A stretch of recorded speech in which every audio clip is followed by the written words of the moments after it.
Disney news, updates, and information with my best friend, Sarah. Hey! We are best friends and huge Disney fans coming to you from Texas and Florida.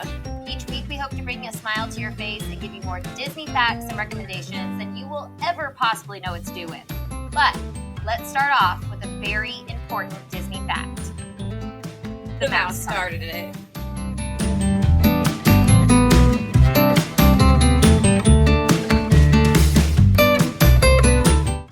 Welcome to What to Watch Wednesdays, where we recommend Disney movies and shows that we think you should watch. This week, Tarzan. Directed by Kevin Lima and Chris Buck, it was produced by Bonnie Arnold, based on Tarzan of the Apes by Edgar Rice Burroughs. Tarzan follows the story of, obviously, Tarzan, whose parents were shipwrecked on a deserted island while he was an infant and unfortunately killed by the leopard Sabor.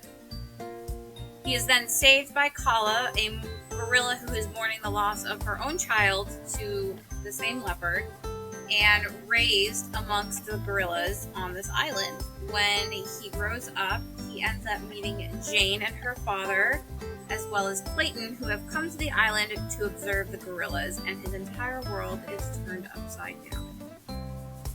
This, of course, is the 1999 version of Tarzan. There have been a couple of sequels, there are Broadway plays, there are all sorts of different versions of Tarzan. This is the very first Tarzan story to be animated, and it is Disney's first attempt into the story of Tarzan. Premiering on June 12th, 1999, this was the most expensive animated film made up until that point, with a budget of $133 million. And it got a lot of speculation on that, just how expensive it was and how much money Disney was putting into it.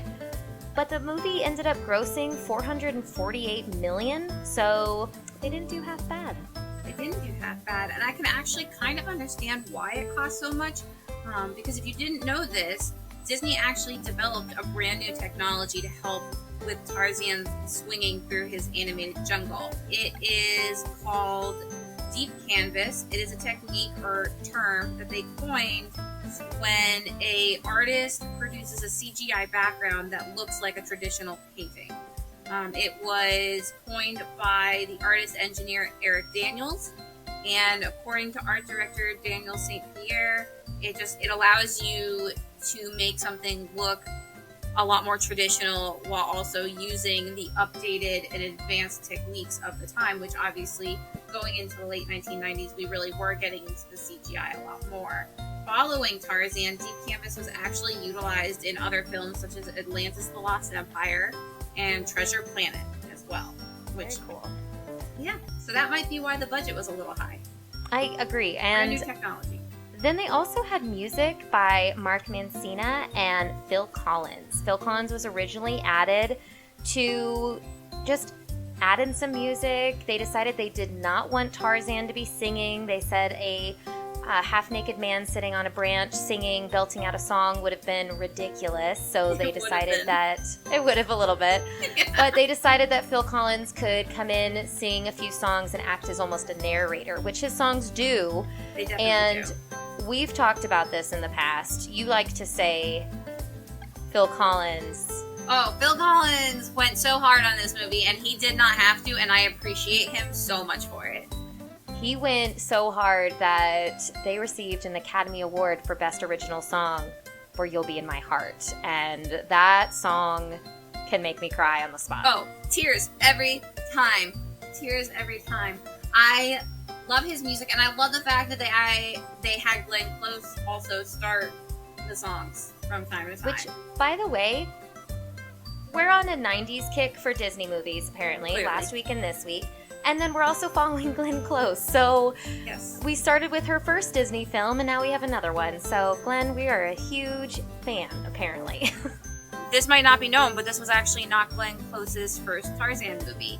She was actually in another movie. This was a live-action version, and it was non-Disney, and it was called Graystroke, I believe. Yeah, so she's apparently a Tarzan fan, I guess, or just maybe a Disney fan, and that's why she said yes. I don't know, but I'm so glad she did because she was absolutely fantastic as Kala.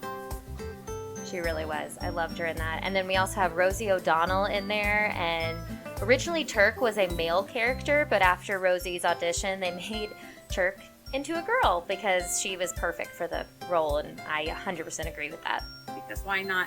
What's also really interesting is that all of the actors who portrayed the gorillas did their own vocalizations for their gorillas. So they didn't have someone come in and do the sound effects for them. It was every actor doing their own. Which is just really funny to think about when you think of Minnie Driver as Jane doing the little like like she's just like in a recording booth doing that over and over again. Well, and then also along with that, everybody did their own vocalizations. Tony Goldwyn was fantastic as Tarzan, and he actually did a, and I quote, killer baboon imitation in his audition, and that's part of the reason why he got this role. But he blew his vocals and said that it was really difficult for him to do the Tarzan yell. And the Tarzan yell is iconic. It has to be perfect. Yes. And in this animated film, it's even in key with the movie. I mean, it is perfectly pitched and just fantastic. That is actually Brian Blessed, who plays Clayton, doing the Tarzan yell. And I had no idea until we looked that up when we were watching it. It just blew my mind that it isn't Tony Goldwyn doing, and I mean the big, he does it twice in the movie, the big Tarzan yells where he's belting it out to the entire jungle.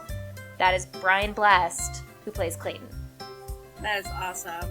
Little less known fact maybe, but the movements in Tarzan are actually partially based off of Tony Hawk. Glenn Keane was one of the 13 character animators who was working on this movie, and when he was thinking about creating Tarzan and how he would move, he was thinking about not only just extreme sports, but his own teenage son who loves skateboarding and other extreme sports.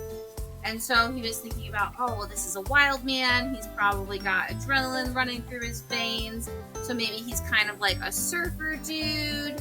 But then when he was really thinking about it and testing out the animation and the approach, he went in a slightly different direction and actually thought about Tony Hawk and skateboarding and decided instead of having Tarzan be strictly swinging on vines, he'd actually be moving across the tree branches and everything.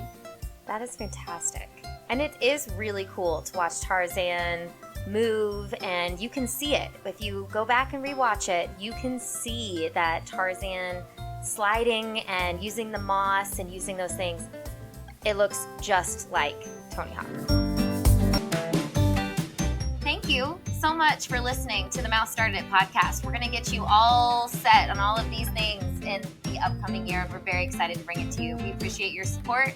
You can actually listen to our podcast on Google Podcast, Apple Podcast, Spotify, Stitcher, and Amazon Music. Please make sure to spread the word and share all of our Disney news with your friends. You can also join our newsletter or email us with questions, comments, suggestions, or your own Disney fun facts at themouseStartedIt, all one word, at gmail.com. And don't forget to follow us on Instagram, _between each word, for our podcast updates, as well as what to watch Wednesdays. Like we said, we're going to give you Wednesday morning updates of what to watch, and Fun Fact Fridays, which have already been underway.